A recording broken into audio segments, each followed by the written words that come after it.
হাদিসকে কেন্দ্র করে। যে একটু আগে এক ভাই এসেছিল, হানাফি সুন্নি নামে এরকম একটা নাম ছিল, নামটা এই মতো আমার মনে নাই। তো উনি সালাত নিয়ে প্রশ্ন করেছিলেন। তো আপনারা একটা আয়াত দিয়ে প্রায় দলিল দিয়ে থাকেন যে আল্লাহ কি নবীর উপরে নামাজ পড়েন বা ফেরেশতার উপরে নামাজ পড়েন, বা আল্লাহ কি মানুষের উপরে নামাজ পড়েন। যখন আমরা বলি যে সালাত মানে নামাজ, সালাত মানে নামাজ, এটা আসলে অনুবাদ না, জাস্ট বলা হয় ফার্সিতে, এতটুকুই আমরা বলে থাকি বা বলে থাকে মানুষ। কিন্তু সালাতের অনেক অর্থ হয় কোরআনে, এটা আমরা বিশ্বাস করি। কিন্তু আপনারা বলেন যে যোগাযোগ। তো এটার উপরে আসলে আমি একটা কনফিউজড কোশ্চেন পেয়েছি। মানে আমি তো মেনে নিব এটা, ঠিক আছে, কিন্তু তার আগে যদি আমার একটা কনফিউজড কোশ্চেন চলে আসে তাহলে তোমার কিছু করার থাকে না ভাই এখানে। এই জন্য আপনাদের কাছে আসা বা সমাধান চাওয়া। তো আমরা 49 নাম্বার সূরার 15 নাম্বার আয়াতে আল্লাহ বলছেন, মুমিন কেবল তারাই যারা আল্লাহ ও তার রাসূলের প্রতি ঈমান এনেছে তারপর সন্দেহ পোষণ করেনি। তো আল্লাহ এখানে বলছে মুমিন কেবল তারাই যারা আল্লাহ তার রাসূলের প্রতি ঈমান আনে। আবার আরেকটা আয়াতে আছে মুমিনরা কেবল পরস্পর ভাই ভাই। তো আমরা 59 নাম্বার সূরার লাস্ট আয়াতে একদম 24 নাম্বার বা 23 নাম্বার আয়াতে আমরা দেখি যে আল্লাহ নিজেকে মুমিন বলছে। তো ভাই আল্লাহ নিজেকে মুমিন বলছেন, আল্লাহ আবার কিভাবে, মানে আল্লাহ তার রাসূলের প্রতি ঈমান আনে কিনা? মুমিন কেবল তারাই যারা আল্লাহ তার রাসূলের প্রতি ঈমান আনে। তাহলে আল্লাহ কিভাবে মুমিন হলেন? যদি আল্লাহ মানুষের উপরে সালাত পড়েন বলতে আপনারা বুঝেন যে আল্লাহ কি নামাজ পড়েন? তো সালাতের অনেক অর্থ হয়, সালাতের উদ্দেশ্যমূলক অর্থ হয়। যেমন আমরা সালাতের দ্বারা আল্লাহর কাছে রহমত চাই বা আমাদের কল্যাণ চাই। ঠিক আল্লাহ যখন সালাত পড়েন বলা হয় তখন মিনিংটা ঠিক উল্টো হয়ে যায়। ঠিক যেভাবে আল্লাহ মুমিন হলে অর্থটা উল্টা হয়ে যায় যে আল্লাহ নিরাপত্তা দেন। আর আমরা যখন মুমিন হই তখন আমরা আল্লাহর কাছে নিরাপত্তা চাই বা আমরা বিশ্বাসী হই। ঠিক ভাই সালাতের মানেও উল্টে যায়। যখন আল্লাহ সালাত করেন তখন আল্লাহ অনুগ্রহ করেন বা কল্যাণ দেন, ব্যাপারটা এমন। তো আমার কাছে এটা মনে হয়েছে রেজন ভাই, যদি আমার ভুল থাকে আমি তো এই জন্য আসি যে আমার কনফিউজ দূর করে দিবেন। তো আমার প্রশ্ন হচ্ছে আল্লাহ কিভাবে মুমিন হয়? হ্যাঁ রেজন ভাই, আমার এখানে কথা শেষ, 3 মিনিট লাগবে। আচ্ছা, কত নাম্বার সূরা, কত নাম্বার আয়াত? কোনটা ভাই? এই যে আল্লাহ মুমিন হয় 60 নাম্বার সূরা কত হ্যাঁ আয়াত? 59 নাম্বার সূরার 24 বা 23, যে কোনো একটাতে আছে।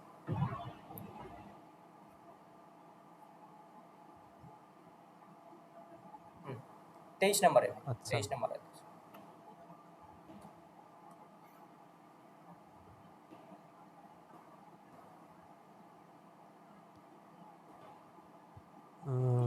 আমাদের ওই যে লাইট রাসূলের কথা মনে আছে, ইমাম মেহেদী?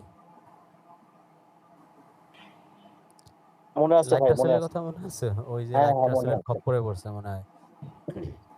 আচ্ছা যাই হোক, এটা পাকিস্তানি অনেক পুরনো, গোলাম মোহাম্মদ পারভেজ ওদের অনেক পুরনো থিওরি, প্রায় 70-80 বছর আগের থিওরি, যে আল্লাহ কিভাবে মুমিন হয়। তো আল্লাহ বলছে আমার রঙে তোমরা রঞ্জিত হও। তো আমরা আল্লাহর রঙে রঞ্জিত হইতে রাজি না। 59 নাম্বার সূরার 60 নাম্বার আয়াত নিয়ে উনি কথা বলছেন, আল্লাহ কিভাবে মুমিন হয়। তো আল্লাহ যে মুমিন হয় এটা মেনে নিতে কেন এত কষ্ট হয় আমি জানি না, বুক ফেটে যায়। এখানে আল্লাহ বলছেন যে তিনি আল্লাহ, তিনি ছাড়া কোনো ইলাহ নেই, তিনি বাদশাহ, মহাপবিত্র, ত্রুটিমুক্ত, নিরাপত্তার দানকারী, রক্ষক, মহাপরাক্রমশালী, মহাপ্রতাপশালী, অতীব মহিমান্বিত, তারা যা শরিক করে তা হতে পবিত্র মহান। এই নিরাপত্তা দানকারী, এটা এটা আমি দিয়েছি মুমিন। তো মুমিনের আল্লাহ কিভাবে মুমিন হয় এই প্রশ্ন যারা হাদিসবিদ তাদের সবার মাথায় খেলে। এই জন্য সব জায়গায় মুমিনের অর্থ বিশ্বাসী দিলেও এই সূরা হাশরের 23 নম্বর আয়াতে আইসাই তারা অর্থ চেঞ্জ করে দিছে। এখানে আর মুমিন দিতে পারে না। আল্লাহ কিভাবে মুমিন হয়? আল্লাহ কার উপর ঈমান আনবে? কার উপর বিশ্বাস করবে? যে সব জায়গায় আপনারা দেখতে পাচ্ছেন ১৯৩ জায়গায় কোরআনে মুমিন শব্দ আছে, সবখানে হচ্ছে মুমিন, বিশ্বাসী, বিশ্বাসী, বিশ্বাসী। আমি কতগুলা দেখাবো, ১৯৩ আপনারা ক্লিক করলে আপনারা পেয়ে যাবেন। এখন আধুনিক প্রযুক্তির যুগ, এটা খুবই সহজ। আগে এতটা সহজ ছিল না। আমাদের অনেক কষ্ট হইতো একেকটা ওয়ার্ড মিলাইতে ধরে, ধরে। এনিওয়ে, তো আল্লাহ কিভাবে মুমিন হয়? মানুষ যেভাবে মুমিন হয়। আমি আল্লাহকে বিশ্বাস করি। আমি সারা জাহান, আমি অনেক কিছু কিন্তু দেখি না। তারপরেও আমাকে আল্লাহ বিশ্বাস করতে বলছে। যেমন আমি কিন্তু ফেরেশতা দেখি না, আল্লাহ বলছে বিশ্বাস কর। আমি কিন্তু জিন দেখি না, আল্লাহ বলছে বিশ্বাস কর। আমি কিন্তু আখিরাত দেখি নাই, আল্লাহ বলছে বিশ্বাস কর। অনেক কিছু আছে যেটা আমি আসলে দেখি নাই, কিন্তু আল্লাহ আমাকে বিশ্বাস করতে বলছে। কিন্তু এভরিথিং, সবকিছু কিন্তু আছে। তো আল্লাহ কিন্তু এগুলো সব বিশ্বাস করে। আসসালামু আলাইকুম। আল্লাহ কিভাবে মুমিন হয়? মানুষ যেভাবে মুমিন হয়। আপনারা কথাটি শুনলেন, রেজন মাহমুদ বলল। তো মানুষ গায়েবের বিষয়গুলো দেখে না, তবুও বিশ্বাস করে। অনেক কিছুই দেখে না, কিন্তু বিশ্বাস করতে হয়। তো রেজন মাহমুদ ফেরেশতা দেখে না, জিন দেখে না, সে আল্লাহকেও দেখে না, তো সে বিশ্বাস করে। তো এখন সে বলল আল্লাহও এগুলো বিশ্বাস করে এবং মানুষের মতো। কিন্তু আল্লাহ তো সব দেখেন, সব শোনেন, সব জানেন, গায়েব, অতীত, বর্তমান। তাহলে রেজন যেভাবে মুমিন হয়েছে, আল্লাহ কিভাবে মুমিন হলো? আছে। তো আল্লাহ কিন্তু এগুলো সব বিশ্বাস করে। আল্লাহ নিজে সৃষ্টিকর্তা। তিনি এগুলো সব বিশ্বাস করেন, আমাদেরকে তার মতো বিশ্বাসী হইতে বলছেন। আল্লাহ ইন্সপায়ার করছেন।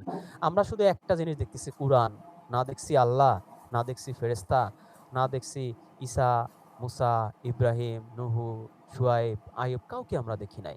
কিন্তু আল্লাহ আমাদের বিশ্বাস করতে বলছেন। কারণ আল্লাহ নিজেই বিশ্বাসী। বিশ্বাসের মর্যাদা এই যে কত দামি জিনিস। সে আবার বলল, আল্লাহ বিশ্বাস করে মানুষের মতো, বা আল্লাহ নিজেই বিশ্বাসী। অথচ মানুষের ক্ষেত্রে বিশ্বাসের যে সংজ্ঞা বা ডেফিনেশন, তা দিয়ে আল্লাহকে মুমিন বললে নিজেরই মুমিন থাকা হবে না। কারণ আল্লাহ সব দেখেন, সব জানেন। এটা আর আমরা বিশ্বাস করতে পারবো না তখন, যে আল্লাহ সব জানেন, আল্লাহ সব দেখেন, যখন আমরা আল্লাহকে নিজের মতো বিশ্বাসী বলবো। বিশ্বাস এর সাধারণ সংজ্ঞায় যদি বলি আমরা, যেখানে আমাদের চোখ থেমে যায়, যুক্তি দিক হারায়, বা জ্ঞান আমাদের আর আমরা জ্ঞান দিয়ে ধরতে পারবো না, বা আমরা যেটা আর জানি না। যেমন আমরা গায়েবের খবর জানি না কি ঘটবে ভবিষ্যতে, কিন্তু আল্লাহ জানেন। কিন্তু আমাদেরকে আল্লাহ বলেছেন সেগুলো বিশ্বাস করতে। কিয়ামত আসবে, এটা আল্লাহ আমাদেরকে বিশ্বাস করতে বলেছেন। কিন্তু আল্লাহ তো এটা জানেন, আল্লাহ তো এটা বিশ্বাস করতে হবে না, আল্লাহ তো জানেন এটা। তাহলে আল্লাহ কিভাবে মানুষের মতো মুমিন হয়? আমরা শুধু একটা জিনিস দেখতেছি কুরআন, না দেখছি আল্লাহ, না দেখছি ফেরেশতা, না দেখছি ঈসা, মুসা, ইব্রাহিম, নূহু, শুআয়ব, আইয়ুব কাউকে আমরা দেখি নাই। কিন্তু আল্লাহ আমাদের বিশ্বাস করতে বলছেন। কারণ আল্লাহ নিজেই বিশ্বাসী। সে এখন বলল, আল্লাহ তাকে বিশ্বাস করতে বলেছে কারণ আল্লাহ নিজেই বিশ্বাসী। এই কথা কোন আয়াতে আছে যে তোমরা বিশ্বাসী হও কারণ আমি বিশ্বাসী? এটা সে কোন আয়াতের ব্যাখ্যা সে দিল? করতে বলছেন। কারণ আল্লাহ নিজেই বিশ্বাসী। বিশ্বাসের মর্যাদা এই যে কত দামি জিনিস এটা আমরা কুরআন পড়লে বুঝি। আল্লাহ বারবার বলছেন যে, "ওয়াদা করলে ওয়াদা রক্ষা করো। মানুষের বিশ্বাস নষ্ট করো না। বিশ্বাস করো।" তোমরা কি বিশ্বাস করবে না? আবার বিশ্বাস নিয়ে কটাক্ষও করেছেন যে, "তোমরা কি মনে করো তোমরা বিশ্বাস করলেই তোমাদের ছেড়ে দেয়া হবে? তোমাদের পরীক্ষা করা হবে না?" সুতরাং এই বিশ্বাসটা খুব ডিফিকাল্ট একটা বিষয় এবং কোরআন পড়ে আমরা জানি যে আমরা আমল যদি করি কিন্তু বিশ্বাস না থাকে সেই আমলের মূল্য নাই। আবার শুধু যদি বিশ্বাসই করি কিন্তু আমল না থাকে সেই আমলেরও কোনো মূল্য নাই। যেই বিশ্বাস বা যেই ঈমান আমাদেরকে আসলে জান্নাতের পথে নিতে না পারলেও, নেকির পাল্লা ভারী করতে না পারলেও সেই ঈমান কিন্তু আমার কোনো কাজে লাগবে না। আমাকে শিকল দিয়ে বেঁধে জাহান্নামে নিয়ে যাবে। সুতরাং এই বিশ্বাস আর আমল ওতপ্রোতভাবে জড়িত। দুটোই দরকার আছে। এখন সে বিশ্বাসের ওপর বক্তব্য দিল কারণ সে নিজে জানে না সে কি বলছে। দুটোই দরকার আছে। তো আল্লাহ সৃষ্টিকর্তা, তিনি ফেরেশতা, আ জিন, আখিরাত এভরিথিং আল্লাহও বিশ্বাস করেন। বিশ সে আবার আল্লাহকে জিন আল্লাহ জিন আখিরাত কে বিশ্বাস করে, কিন্তু সে নিজেও বুঝতে পারছে না সে কি বলছে। আল্লাহকে বিশ্বাসী বলে সে যা বলছে তা যে আল্লাহর সাথে বলার পথ নাই, তা সে ভুলে গেছে। আ জিন, আখিরাত এভরিথিং আল্লাহও বিশ্বাস করেন। বিশ্বাস করলে সমস্যা কি? আল্লাহকে কি আমরা অবিশ্বাসী কাফির বলবো? এখানে যে আল্লাহ এখন বলল, বললে সমস্যা কি? এর মানে সে এখন নিজের বুঝকে প্রতিষ্ঠিত করতে চাচ্ছে। নিজে যে বুঝ দিল তা যে ঠিক তা প্রমাণ করতে চাচ্ছে। এখানে যে আল্লাহ বলছেন মুমিন, তো আমি কি এটার উল্টা অর্থ করব? না আল্লাহ বিশ্বাসী না, আল্লাহ হচ্ছে কাফের।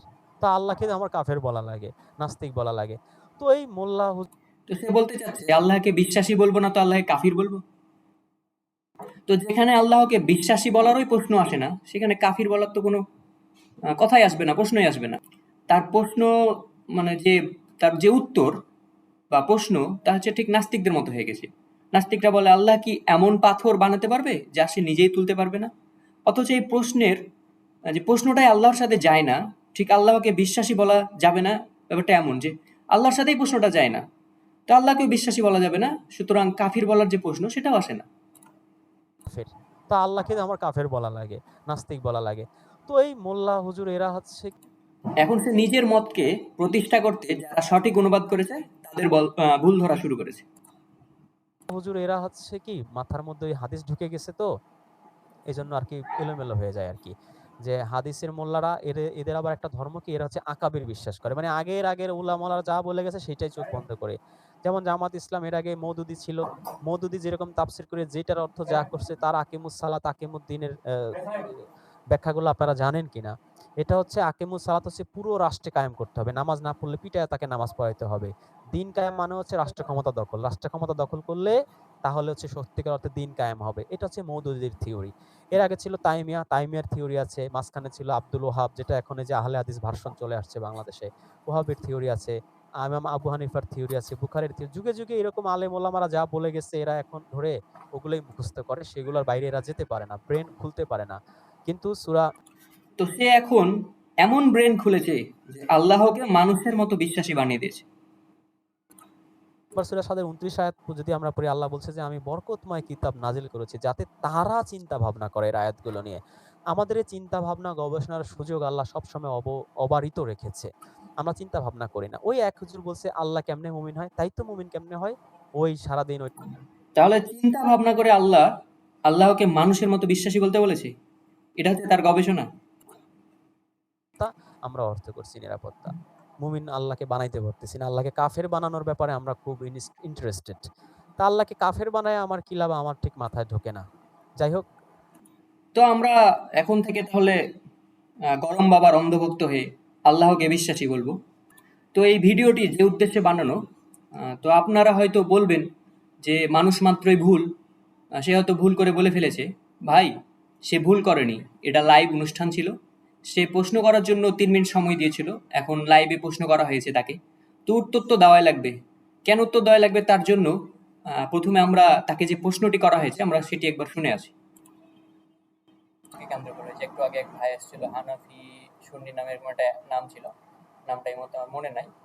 তো উনি সালাত নিয়ে প্রশ্ন করেছিলেন। তো আপনারা একটা আয়াত দিয়ে প্রায় দলিল দিয়ে থাকেন যে আল্লাহ কি নবীর উপরে নামাজ পড়েন বা ফেরেশতার উপরে নামাজ পড়েন, বা আল্লাহ কি মানুষের উপরে নামাজ পড়েন। যখন আমরা বলি যে সালাত মানে নামাজ, তাহলে সালাত মানে নামাজ এটা আসলে অনুবাদ না, জাস্ট বলা হয় ফার্সিতে, এতটুকুই আমরা বলে থাকি বা বলে থাকে মানুষ। কিন্তু সালাতের অনেক অর্থ হয় কোরআনে, এটা আমরা বিশ্বাস করি। কিন্তু আপনারা বলেন যে যোগাযোগ। তো এটার উপরে আসলে আমি একটা কনফিউজড কোশ্চেন পাইছি, মানে আমি তো মেনে নিব এটা, ঠিক আছে, কিন্তু তার আগে যদি আমার একটা কনফিউজড কোশ্চেন চলে আসে তাহলে তো আমার কিছু করার থাকে না ভাই এখানে। এই জন্য আপনাদের কাছে আসা বা সমাধান চাওয়া।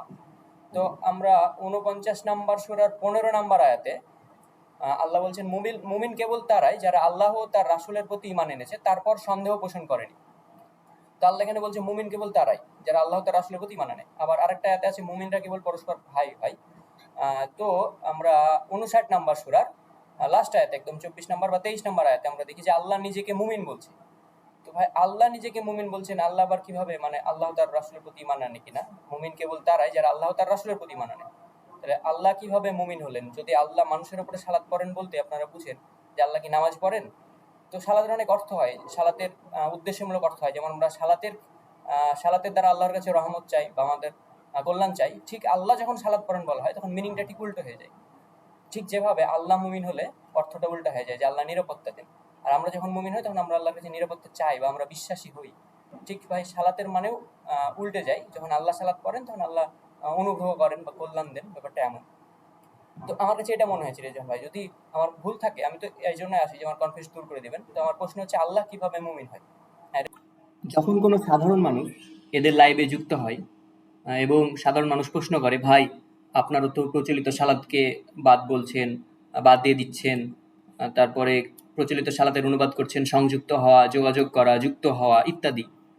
তো তখন এরা ওই সাধারণ মানুষকে ঠগানোর জন্য 2 নম্বর সূরার 157 নম্বর আয়াত অথবা 33 নম্বর সূরার 56 নম্বর আয়াত বের করে বলে আল্লাহ কিভাবে মানুষের উপরে সালাত পড়ে, আল্লাহ কিভাবে নবীর উপরে সালাত পড়ে ইত্যাদি ইত্যাদি। তাদের তখন প্রশ্ন দিয়ে সাধারণ মানুষকে ঠগানোর চেষ্টা করে। তো সে এই যে ভিডিওতে আল্লাহকে মানুষের মতো বিশ্বাসী বলেছে, এটা সে মানে ইচ্ছাকৃতই করেছে, কারণ তাকে এটা করতে হবে, তাকে এটা বলতে হবে তার নিজের যে ঠগানোর পদ্ধতি, মানুষকে প্রতারণা করার যে পদ্ধতি তা টিকিয়ে রাখার জন্য। এখন সে যদি বলে প্রচলিত অনুবাদ ঠিক আছে, আল মুমিন অর্থ এখানে আল্লাহ নিরাপত্তা দানকারী, তাহলে তো প্রশ্ন অনুযায়ী সে ভুল প্রমাণিত হবে, কারণ সে সাধারণ মানুষকে বলে আল্লাহ কিভাবে সালাত করে। এখন প্রচলিত অনুবাদ 59 নম্বর সূরার 23 নম্বর আয়াতে যে অনুবাদ করা হয়েছে তা যদি ঠিক হয়, তখন আল্লাহ কিভাবে সালাত করে এই অর্থ যে আল্লাহ অনুগ্রহ রহমত করেন তা প্রমাণিত হয়ে যায়। আর এতদিনের যে তাদের প্রতারণা সেটা প্রমাণ হয়ে যায়। তো সে ইচ্ছে করেই আল্লাহ বিশ্বাসী বলেছে মানুষের মতো, আল্লাহ যে বিশ্বাসী তা হচ্ছে মানুষের মতো, এবং সে লাইভে এটা মানে বলতে বাধ্য হয়েছে। অথচ তার অন্ধ অনুসারীরা মেনে নিয়েছে। মাঝখানে শুরুর দিকে সে একটা দলিল দিয়েছে, আল্লাহর রঙে রঞ্জিত হও। তো এ আয়াত দ্বারা সে কি বোঝাতে চাইলো আসলে? তাহলে আল্লাহ মানে আল্লাহ বিশ্বাসী, আমরা যে বিশ্বাসী তাই আল্লাহ বিশ্বাসী হয়েছে। তো এটা তো উল্টো হয়ে গেল। সে বলেছে মানুষ যেভাবে বিশ্বাসী হয় আল্লাহ সেভাবে বিশ্বাসী হয়। তাহলে দেখেন মানুষের রঙে আল্লাহ রঞ্জিত হয়ে গেল। আল্লাহ তো কোথাও বলেনি আমি বিশ্বাসী তাই তোমরা বিশ্বাসী হও, এটা তো আল্লাহ কোথাও বলেনি। আচ্ছা ধরে নিলাম, হ্যাঁ, তো এখন আল্লাহ তো সর্বশক্তিমান, সবকিছুর উপর ক্ষমতাবান। তাহলে এখন রেজান মাহমুদ কি সবকিছুর উপর ক্ষমতাবান হওয়ার চেষ্টা করবে নাকি? আর সে বলেছে এখন থেকে কি তাহলে আল্লাহকে কাফির বলবো নাকি? তো এখন থেকে তো সেও আল্লাহকে মানে কাফির বলার একটা সুযোগ করে দিল। যখন বলবে আল্লাহ বিশ্বাসী, তখন নাস্তিকরা বলবে তাহলে আল্লাহ কি কুফরি করে? মুমিনরা তো কুফরি করে, যেমন তারা শুধু আল্লাহকে বিশ্বাস করে কিন্তু পৃথিবীতে আরো ধর্ম রয়েছে সেগুলোর সাথে তো কুফরি করে। কিন্তু আল্লাহ তো নিজেই সত্য জানান আর মিথ্যা কোনটা জানান আমাদের, বরং তিনি আমাদের পরীক্ষা করেন এবং তা তো তিনি কেন বিশ্বাস করবেন বা কেন অস্বীকার করবেন, এটা তো প্রশ্নই আসে না আল্লাহর সাথে। আল্লাহ কেন এসব বিশ্বাস করবেন? আল্লাহ তো সত্য প্রতিষ্ঠা কিভাবে হবে আমাদের জানান। আল্লাহ গায়েব জানেন, আল্লাহ আগে পরে কি ঘটবে না ঘটবে সব জানেন। কে আল্লাহকে বিশ্বাস করবে আর কে করে না তা তো পরীক্ষা করা হচ্ছে। তো আপনারা ভিডিওটি যদি শেষ পর্যন্ত দেখে থাকেন তো আপনারা যাচাই করে দেখবেন, বিশেষ করে 59 নম্বর সূরা 23 নম্বর আয়াতটা দেখবেন সেখানে কি অনুবাদ করা হয়েছে। আর এই যে রিজওয়ান মাহমুদ যে কথাগুলো বলেছে আল্লাহ হচ্ছে মানুষের মতো বিশ্বাসী, এবং বিশ্বাসীর যে মানুষ যে অর্থে বিশ্বাসী হয় সেই সংজ্ঞাটা আপনারা একটু দেখে নেবেন বা কিভাবে আসলে বিশ্বাসী হয়।